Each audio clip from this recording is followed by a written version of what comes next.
because we don't have a lot of, you know. And then you put a little water into lather it, foaming like that, using, you know, your left hand. And then you pick up, like it's a knife. Don't be rubbing on the sharp edge, okay? You want to go sideways. And then you just want to brush like that to clean the knife. And then you go and get the handle. Okay? And then you set it down. And then you wash the board.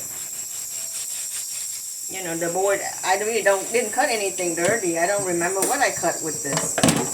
Do you remember what I cut with this? I don't remember. So the spoon, because it has stuff on it, I usually use the rough part of the sponge. So I flip it over and then I start just, you know, scrubbing up and down the spoon, the head, and then I get the handle. Just kind of put some friction on it, and then I get the scissor. And I just hold it by one handle, because if you hold it by two, it's going to close. So you just want it by one handle, and you start carefully getting the blade. You don't want to cut yourself. And then you get the handle. This you can use the soft part, because the handle usually isn't dirty anyway. You just want to get the blade part. And then the cup. The cup, if you soaked it, you shouldn't need to. You know, so first you go inside. And then you want to get the edge, because sometimes it gets food stuck on the edge. So then you just kind of go around and keep your hand lower, because if you accidentally slip and drop it, it won't break. So kind of lower your hand into the sink. And then you get the handle and the bottom, you know, everywhere you need.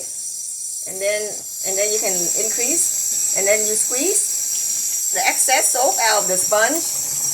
And then, you know, the sponge should be, you squeeze as much as you can to put in here so it doesn't collect bacteria, you know.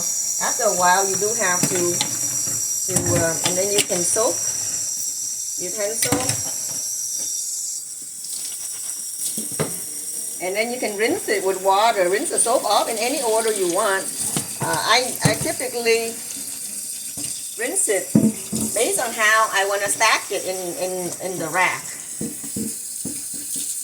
And you're going to have a rack similar to this one in your kitchen. So this is like what sometimes you need to wash something by hand. This is what you do.